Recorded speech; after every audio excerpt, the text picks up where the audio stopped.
عليه توكلت وإليه أنيب. السلام عليكم ورحمة الله. نحمده ونصلي على رسول الكريم. أما بعد، أعوذ بالله من الشيطان الرجيم. بسم الله الرحمن الرحيم. يا أيها الذين آمنوا كتب عليكم الصيام كما كتب على الذين من قبلكم لعلكم تتقون. அன்பிற்குரிய சகோதரர்களே, நாம் ஒரு நெருக்கடியான காலத்தில் இந்த ரமலானை அடைந்திருக்கின்றோம். ஏக இறைவன் அல்லாஹ் இந்த நெருக்கடிகளை நீக்கி சுகமான ஒரு சூழ்நிலை ஏற்படுவதற்கு நான் முதலில் பிரார்த்தனை செய்து கொள்கிறேன். அன்பிற்குரிய சகோதரர்களே, நாம் ரமலானை அடைந்திருக்கின்றோம். இந்த ரமலான் மிக சிறப்புக்குரிய ஒரு மாதம். மலக்குகள் பிரார்த்தனை செய்கின்றார்கள், சொர்க்கம் அலங்கரிக்கப்படுகிறது, ஷைத்தான் விலங்கிடப்படுகிறான், நரகத்து வாதில்கள் மூடப்படுகிறது, சொர்க்கத்து வாதில்கள் திறக்கப்படுகிறது. இந்த மாத கடைசி இரவு பாவ மன்னிப்பு, இறைவன் கீழ்வானத்தில் வந்து பாவ மன்னிப்பை ஏற்றுக்கொள்கிறான்.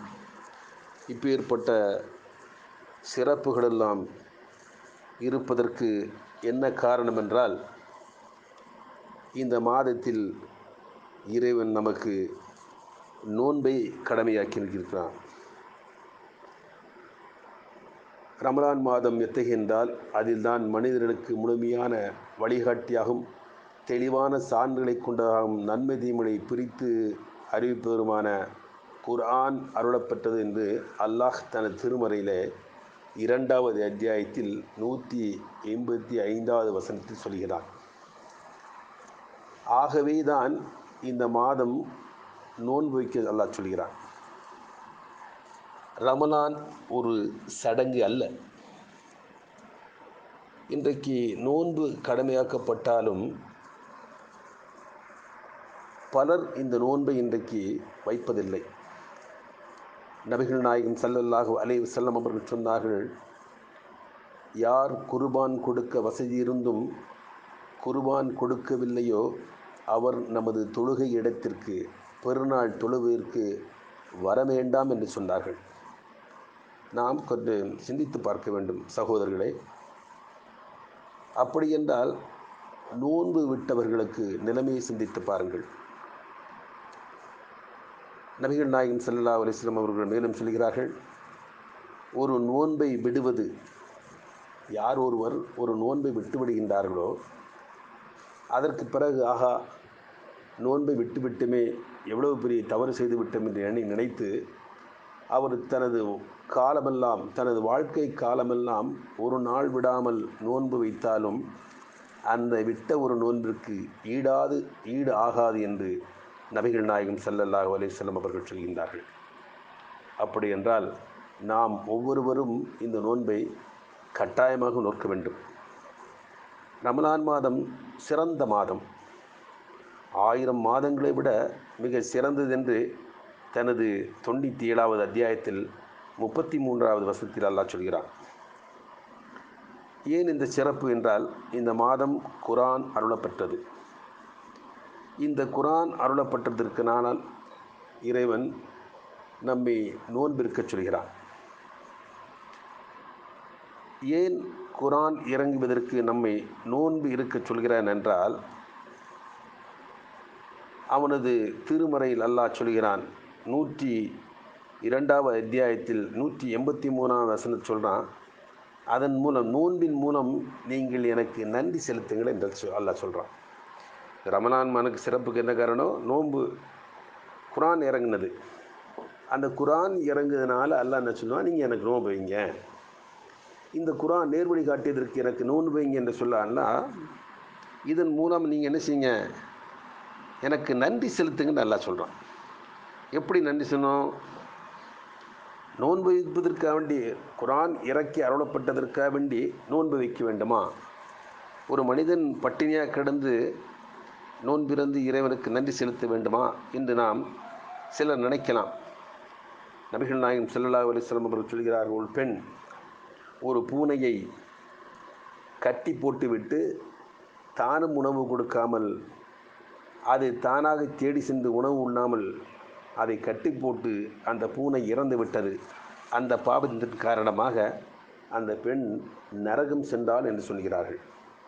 அதே போன்று நபிகள் நாயகம் ஸல்லல்லாஹு அலைஹி வஸல்லம் அவர்கள் சொல்கிறார்கள், ஒரு விபச்சாரம் செய்த பெண், ஒரு விபச்சாரி, ஆனால் அந்த பெண் இறைவனுக்கு இணை வைக்கவில்லை, ஆனாலும் பெரிய பாவமான ஒரு காரியத்தை செய்து கொண்ட அந்த பெண் ஒரு முறை தாகத்தோடு நின்ற ஒரு நாய்க்கு தண்ணீர் புகட்டி அந்த நாயினுடைய தாகத்தை தீர்த்ததனால் அந்த நன்மையின் காரணமாக அவள் பாவங்கள் மன்னிக்கப்பட்டு இணை வைக்காத அந்த பெண் சொர்க்கம் சென்றாள் என்று சொல்கிறார்கள். நோக்கம் இறைவனுக்கு பட்டினி போடுவதல்ல.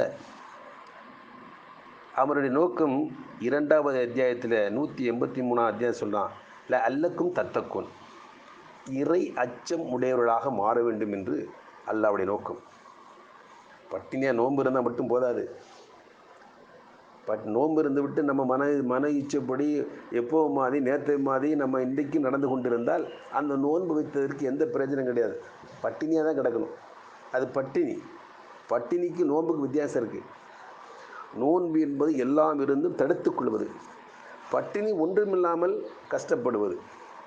அப்போ நம்ம நோன்பு இருந்தோம் என்றால் அந்த இறையச்சம் வரணும். அல்லாஹ்வுக்கு இறையச்சம் இல்லாமல் நோன்பு வைத்தோம் என்றால் அதில் எந்த பிரயோஜனமும் கிடையாது. அல்லாஹ்வுடைய நோக்கம் அதுதான். மெயின் நோக்கம் என்னது? இந்த ரமலான் சிறப்பு மாதமானதற்கும் இந்த குர்ஆன் அருளப்பட்டதற்கும் நோன்பு வைப்பதற்கும் உண்மையான நோக்கம் என்னவென்றால் ஒவ்வொரு மனிதனும் இறை அச்சம் உள்ளவர்களாக ஆக வேண்டும். இதுதான் அல்லாஹ்வுடைய தாற்பயம். அப்போ நாம் என்ன செய்யணும்? நம்முடைய வாழ்க்கையில் நேற்றைய மாதிரி இன்றைய இருக்கக்கூடாது. அதனால சொல்கிறாங்க நபிகள் நாயகம் ஸல்லல்லாஹு அலைஹி வஸல்லம் அவர்கள், யார் ஒருவன் பொய்யான பேச்சை பேசாமலும் பொய்யான நடவடிக்கையில் இருந்து கொண்டு யார் இருக்கின்றானோ அவன் நோன்பிருந்து எந்த பிரயோஜனம் இல்லை. அவன் வாழ்க்கையில் சதா எப்போ மாதிரி இருக்கான். அவன் வாழ்க்கையில் அவன் பொய் பேசுகிறான், பொய்யான நடவடிக்கையில் ஹராம் ஹலால் பேணுதல் இல்லை, எப்படியே வாழ்றனா அவன் நோன்பு இருக்கலாம், அவன் பட்டினியாக இருக்கிறான். அதனால தான் நபிகள் நாயகம் ஸல்லல்லாஹு அலைஹி வஸல்லம் சொல்கிறார்கள், நோன்பிற்கு அல்லாஹ்வே கூலி கொடுக்கிறான்னு சொல்கிறார்கள். நோன்பாளிக்கு 2 நன்மை இருக்கிறது, 2 கூலி. ஒன்று நோன்பு திறக்க முடிகிற மகிழ்ச்சி. நோன்பாளிக்கு 2 மகிழ்ச்சி இருக்கிறது. ஒன்று என்னது? நோன்பு திறக்கும் பொழுது இருக்கின்ற மகிழ்ச்சி. இன்னொரு மகிழ்ச்சி என்னது?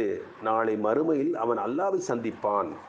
அப்போ சொர்க்கத்துக்கு போகிறதா அல்லாஹ்வை சந்திக்க முடியும். எவ்வளோ பெரிய பாக்கியம் இந்த நோன்பு மூலம் கிடைக்கும் பாருங்கள்.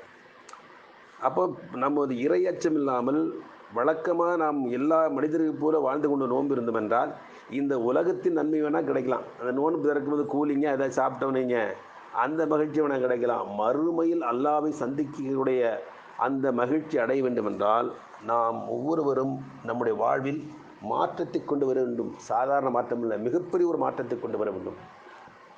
எப்படி நபிகள் நாயகம் ஸல்லல்லாஹு அலைஹி வஸல்லம் அவரோடு இருந்த அந்த சஹாபாக்களை இன்றையிடம் நாம் பேசிக்கொண்டு உலகமே போற்றி கொண்டிருக்கின்றதோ அதே போன்று நமது வாழ்க்கை மாற வேண்டும். நமது வாழ்வில் இறையச்சம் வர வேண்டும். அதற்காண்டி தான் அல்லாஹ் என்ன சொல்கிறான்? இந்த வேதத்தை இறக்கினேன், நோன்பை நான் உங்களை கடமையாக்கினேன், இந்த குர்ஆனை கொடுத்தேன் நல்லா சொல்கிறான். ஆக அன்பிற்குரிய சகோதரர்களே, நமது வாழ்வில் முன் சென்ற எல்லா பாவங்களையும் எல்லாம் மன்னிக்கக்கூடிய பிழைப்பொறுப்பை தேடி நமது வாழ்வில் மாற்றத்தை ஏற்பட்டு கொண்டோம் என்றால் அல்லாஹ் எல்லாத்தையும் மன்னிச்சிடறான். என்ன செய்ய நமக்கு சொர்க்கம் தருவாத வாக்களிக்கிறான். ஆக சரியான ஒரு சிறந்த ஒரு மாதத்தை அடைந்திருக்கு. நாம் இந்த மாதத்தில் அல்லாஹ் வழங்கிய இறக்கி அருளிய இந்த வேதத்தை படித்து உணர்ந்து நமது வாழ்வில் சிறந்த ஒரு மாற்றத்தை கொண்டு வர வேண்டும். அப்படி நமது வாழ்வில் மாற்றத்தை கொண்டு இறைவனை ஒவ்வொரு விஷயத்தையும் அஞ்சினோம் என்றால் அல்லாஹ்வுடைய சிறந்த அடியாராக மாறுவோம். அத்தகைய நல்ல அடியாராக நம் அனைவரும் ஆக்கித்தர வேண்டும் என்று பிரார்த்தனை செய்தவனாக இந்த சிறு உரையை நிறைவு செய்து கொள்கிறேன். வாஹிரு தாவானா அல்ஹம்துலில்லாஹி ரப்பில் ஆலமீன். அஸ்ஸலாமு அலைக்கும் வரஹ்மத்துல்லாஹ்.